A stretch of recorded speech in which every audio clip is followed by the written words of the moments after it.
Hello world, Dave here, you may call me mowdownjoe. Welcome back to Let's Play Bastion. So we're going to be heading down to the Hanging Gardens, and what's going to be going on there?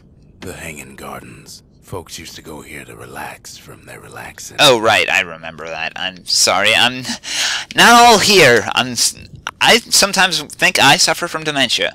Anyway, let's just go. The dead welcome him with open arms. I don't think they would have actually, if they were alive, I don't think they would have been welcoming me landing on them. But, yeah, whatever. Well, not much to smash around here if you're looking for things to smash with the hope that they have fragments. After all. Yeah, this... Kid sees their plain, frozen faces all around. This is definitely probably one of the more somber areas we'll run into, I guess. I mean, there's definitely... They definitely know how to pick a decent atmosphere here. I thought you could walk on that tarp. Would have been nice. It would have been a nice touch if you could actually walk on the tarp, and... Well, I guess they didn't want to animate it collapsing underneath you. We could... I kind of don't want to smash these guys. Much care to see him. Not like this. Yeah. Especially considering it doesn't really do anything to just leave them like that, so... I don't think if you destroy any of the dead enemies... never saw the calamity coming, but someone did. Someone close. And not dead enemies, dead people, dead Ceylonians. They don't actually drop any fragments, so I really don't see the point in doing that, but, you know... It's really, we'll have to eventually. It does get a little crowded around here. It's mostly just atmosphere, story building stuff. I do love it. It does definitely kind of try to hammer across the point that, the world has ended. Like him. Who is that? Huh. I told them they were survivors. I told them. Kid sees him there agape, in the flesh. I told him there would be survivors. He didn't listen to it. Trying to get to him. Whoa! Holy crap, flamethrower. Well, thankfully, these guys, not much of a threat. He ain't about to stop, no matter what. Damn flamethrower turrets coming out of nowhere. Thankfully, since they're flamethrowers, not so much you can do, but... Ah, whoa, whoa! Alright, let's take this one counter at a time.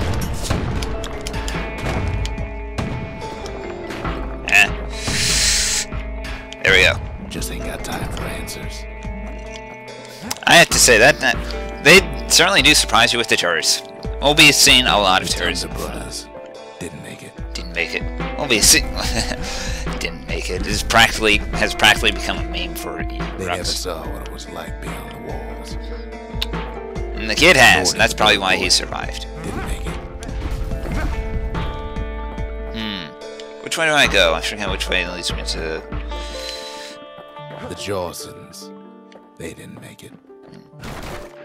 Well, I guess it all leads to the same place. Grady Sr., Grady Jr., they didn't make it, but him, he survived.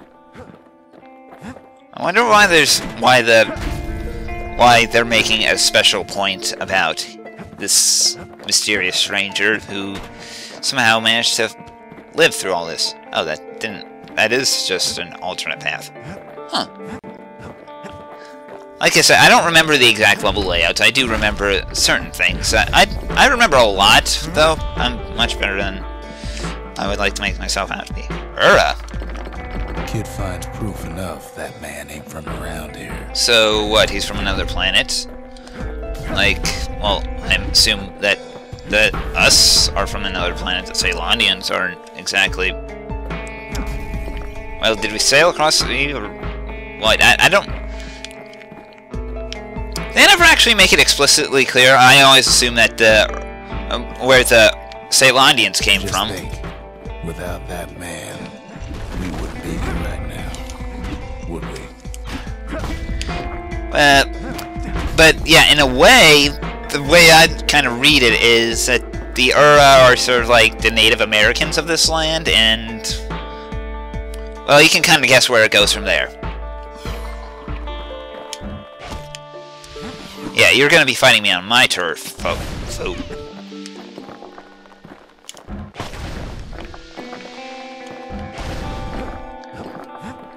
Probably. The core survives as well.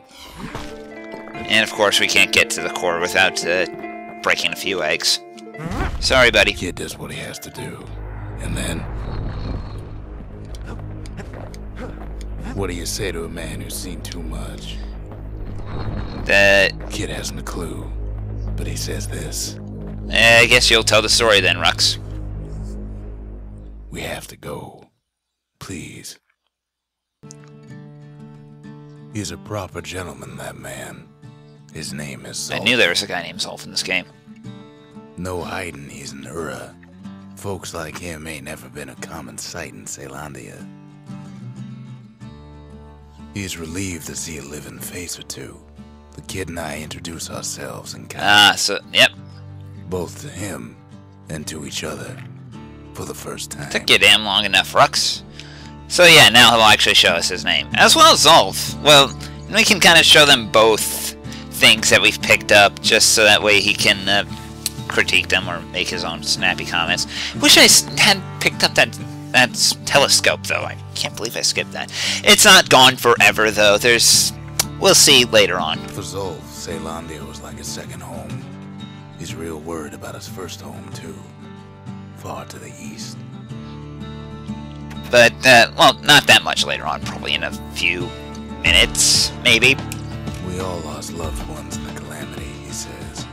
I don't know how I'm gonna go on without mine. Don't worry, Zolf. Things happen. You'll make it do. I don't get why they're having why Rux is speaking for him, though. I guess that's kind of just the way things are. I guess that's just the way the story is told. He was born in the Tazzle terminals. The Ura sent him on a mission of peace to our city, and he's lived here ever since. Terminals, So you mean like abandoned subways or something? That sounds like a terrible fate to befall your race. Whatever. Fantastical racism. It occurs in every video game. Racism in one form or another. I guess technically the whole racism issue still hasn't been solved, no matter how long you look at it, and it just comes up in other angles. So, in the instance that we do travel to the stars, there will still be racism, because we will be discriminating against Martians. We fought the Ura decades ago, but that was then. Things are different between us now. Yeah, because the world came to an end, and we have no one else to rely on. But yeah, let's just go ahead and place that corner monument. We do! Of course. You remember. That's why this place is coming together. That's why things are gonna be alright. So yeah, you thought they'd only give us 3 buildings. Nope, nope, nope, no. We actually get 6 to choose from right now. How much cash do we have? 1,000? 1,000, 1,000? That is certainly enough for whatever upgrades I could buy right now for my weapons, but, so I guess we probably... Well, look what we have here. We can build 2 different kinds of buildings right now. The Lost and Found is essentially a shop for things that we missed and forgot to pick up along the way. That's why it's called the Lost and Found. We'll have to spend money to pick up, like, upgrades or mementos, but in the end, it's not gone forever. This will also be where weapons will end up if we forget to pick them up in a stage. So, you know, there's also that. I imagine those cost a pretty penny, though. I've never had to do that myself. And the memorial is... think of it as an achievement center, an in-game achievement center. You complete stuff in the memorial, you get achievements. You get achievements, you get money. It's probably the fastest way to get money in this game. Right now, we don't need money. We need a place to spend money. So let's go ahead and see what's in the Lost and Found. The Lost and Found.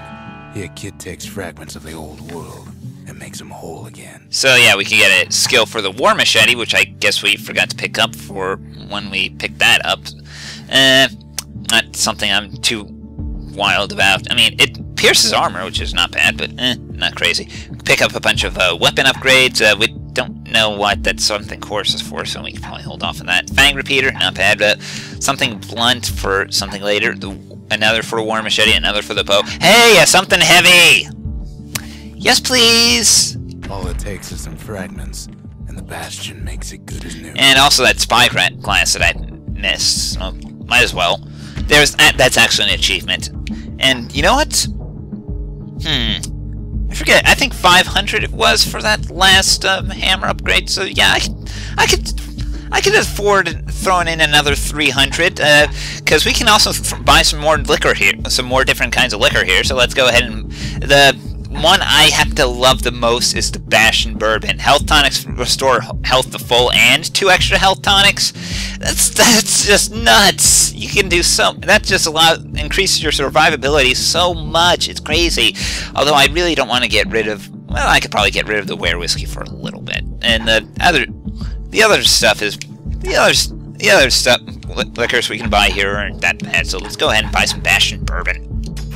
I'm not a heavy drinker. I don't know what bourbon or whiskey or any of that tastes like. I don't drink at all. But you know, in game, let's just go ahead and pretend that I do, and go ahead and slap that right into our level 2 perk slot, since I don't think we've gotten to level 3 yet. Yeah, sorry, Ware whiskey. You're gonna have to wait a little bit. Bastion Bourbon's where it's at. If you're feeling low, count on the buttery flavor of our own Bastion Bourbon. That actually sounds really tempting. So let's go ahead and also go ahead and upgrade the sail hammer. There's 2 different ways we can do this. We can give it knockback, which don't know why you'd bother with that. It's only when you do the uppercut animation, which means standing perfectly still and not doing the overhead smash, which you have no control over, outside of the fact that you typically go overhead smash, uppercut, overhead smash, uppercut, so you have no control over which goes first, I should say. But the focus attack, this is my baby. This is the reason that I use the hammer so much. I mean, the best offense is a good defense, ladies and gentlemen. This allows you to do a charge attack with the hammer by defending. Ain't never letting go of his old friend with a sturdy grip like that. Yes, baby. This will be definitely a solid addition to our arsenal. Oh, by the way, about the spyglass. We could always see the stars. We just never could reach them, no matter how high we built. That's, yeah. Well, we've reached the stars in a way. Zolf, anything different? Any conflicting views? Zolf offers to help me plot the skyways for the kid. At least the calamity hasn't touched the stars, he says. That's awfully nice of you. So I guess you have a couple clues where some cores might be, or new proving grounds. Track down a couple more cores near the edge of the city. No new proving grounds. These 2 areas will probably take a little bit of time, so let's go ahead and save them for another episode. I'm so glad we actually do have the Lost and Found, though. That's going to be nice. And the memorial is going to be good, too. But until then, ladies and gentlemen, I'm Dave. Remember, nothing is lost forever. Take care, everybody.